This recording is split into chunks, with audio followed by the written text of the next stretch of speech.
vegetables. So maybe that's helped.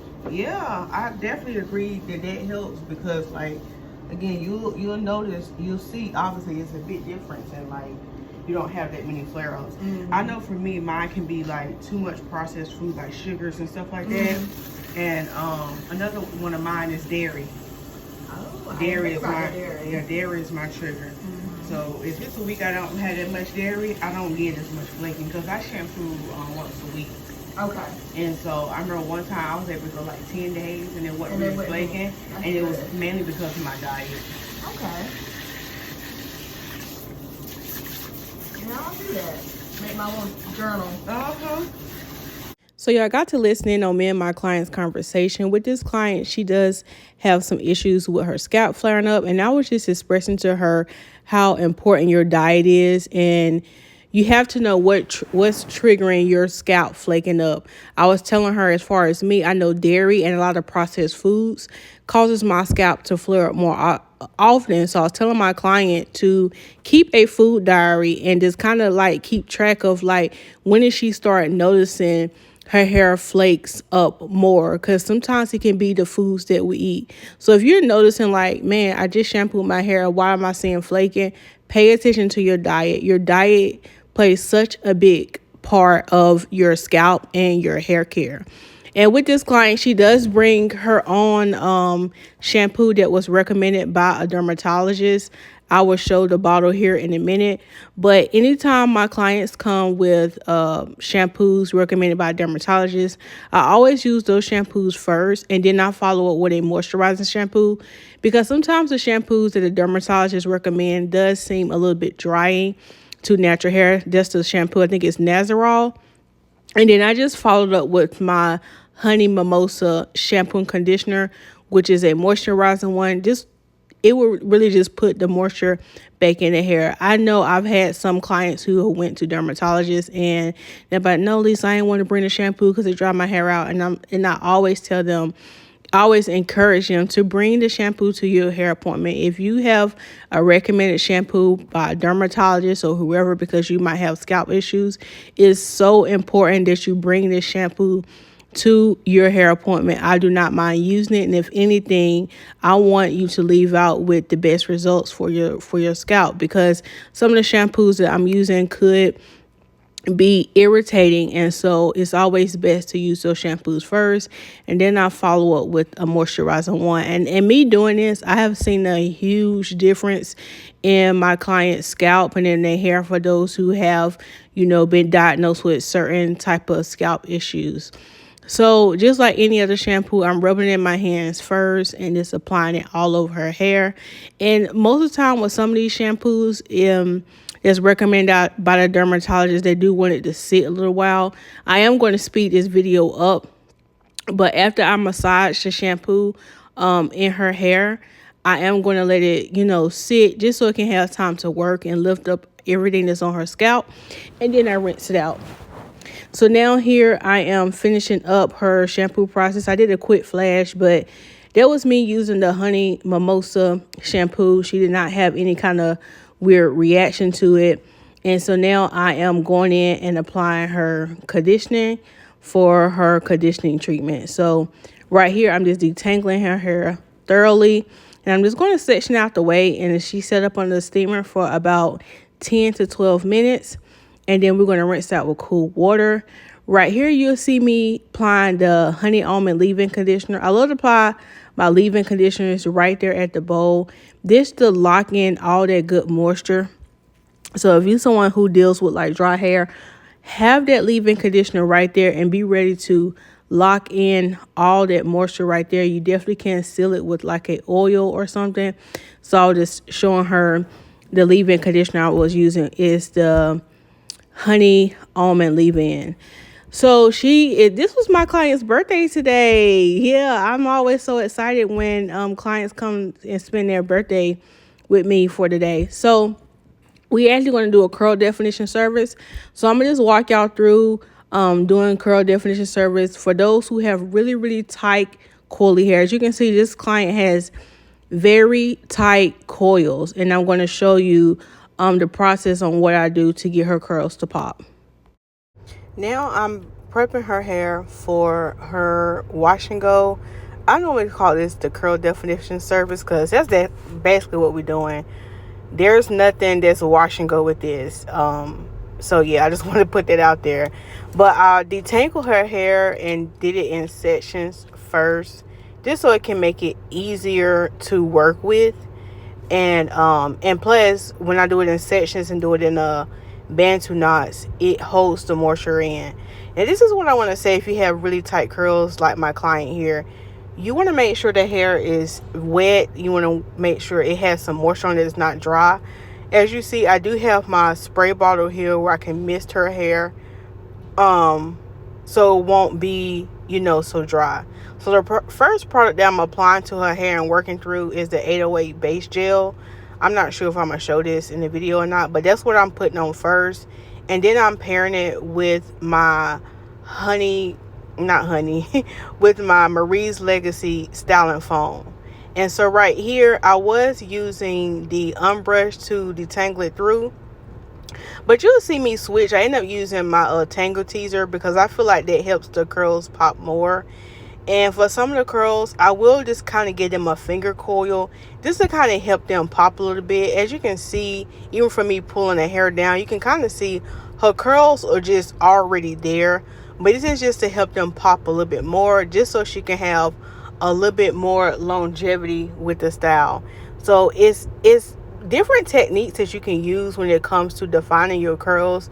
Some people just like to brush the hair, to work the product through, and then that's it, and you good to go. And then some people like to detangle it and work the product through. I don't think it's a wrong way to do it. Honestly, when it comes to this service, it's really like a personal preference on what do you like the best. So I'm using like small sections because I really want to make sure I work this product thoroughly throughout her hair. So brushing the product through, and I'm going to keep on with this same motion, applying a little bit of 808 gel, and then pairing it on top with the styling foam. Now, some people have did this in reverse. It's like I said, it's no wrong way to do it. It's really just your preference on how you like your results.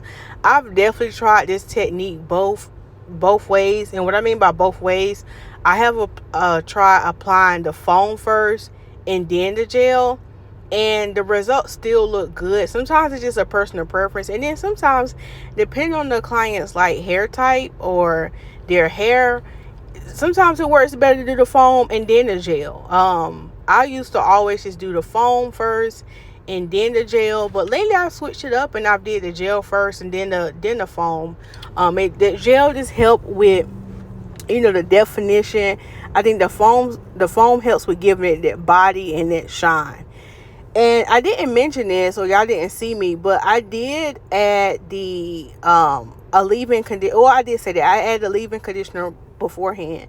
I think this client, she was telling me she was having trouble with her hair. My client looking back at me because I was talking to her. I just realized she looked back at me like that. I think I had to switch my brush because I was noticing I didn't like how that other brush was. It wasn't clumping her curls, I feel like, as good as my Tanger. Lord have mercy. Oh my God. Y'all, I'm so sorry. I am not re-recording this, okay? I do these in one take. My Tanger teaser, that's what I was trying to say. I just like the way they clump more. And so if you have to add more product, you definitely can do so. You can do so by like smoothing the product through it, doing the brush. So yeah, y'all, you want to make sure before you put any kind of gel on your hair, because some people, they just do their wash and goes with just gel. But if you're going to do that, which I don't recommend doing that, but if you are going to do that and not use the foam too, make sure you moisturize your hair beforehand. And like you got like some kind of leave-in conditioner or moisturizer. So yeah, y'all. And just some more tips when you are doing your curl definition. Once you set your hair, you want to make sure that you're not touching it too much and fidgeting with it, because here's the thing. I want y'all to think of like back in the day, like when you would get a roller set. I'm probably telling my age, but back in the day with roller sets, or let's even say a flexi rod set or a perm rod set, if your hair is not dry and you go to take out those rollers, your curls gonna be limp and they're gonna get frizzy. So when it comes to like when you're doing this style on yourself with the curl definition, once you have applied all the product through, make sure the hair is dry before you start styling it. Some of y'all might be like, oh, I don't like the shrinkage, it shrink too much, or whatever it might be. You can definitely stretch this style out so you won't have as much shrinkage. But the main thing I want you to focus on is once you're done defining all your curls, you want to make sure your hair dries before you start to style it. So I just want to put that out there. Now, if you're just new to learning how to define your curls, be patient with yourself and take your time. And, just know practice makes perfect. I kind of got tongue tied. Practice makes perfect. And then you might figure out that maybe a different technique might work better for you and your hair type. Maybe you might feel like, well, Lisa, I don't have to use the Tamer Mats brush. I can just smooth the product through my hair and my curls pop, and I don't have to, do the finger coils. I just want to show you that, no matter how tight or how loose your hair is, like, if your hair is healthy, it's going to curl and it's going to be beautiful. And give yourself grace if this is your first time trying this on your hair. Now, how long does this style typically last? Because some people be like, I'm not about to do all that work for it not to last that long. Now, how long it lasts, honestly, y'all, it's up to you. Typically, I can wear my curls set like this for a week, and then I can wash it and then redo it. Some people, they might get only 3 or 4 days. And that's okay. And that could be because of your technique. It could be because of the product you're using. But at least you have another style that you can do in between. And even though it looks like, it's time consuming, the more and more you do it and practice this style, it'll get quicker and you won't have a hard time. So let that sit in your spirit. So I'm going to finish up her process of defining her curls. If you need any of the products that I mentioned in this video, you can do so by visiting lisasmiles.com and get all the shampoos, leave-in conditioners, and get your hair together. And just know, like, the healthier your hair gets and the more moisturized it is, the quicker it'll be to style, and then your curls will just pop even more. I did a live stream today. And the live stream was 5 things to help your curls pop now. So if you want a more in-depth, live stream and just hear me talking about how to get your curls to pop, definitely go check that live stream out as well. And they'll help you out. So I did sit her up on the dryer for, I want to say, about 15-20 minutes. And here is her finished results.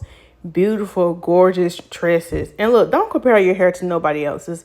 Learn your hair, love yourself, love your hair. Thank y'all so much for watching this video. Comment, like, subscribe, and I'll see you in the next one. Bye.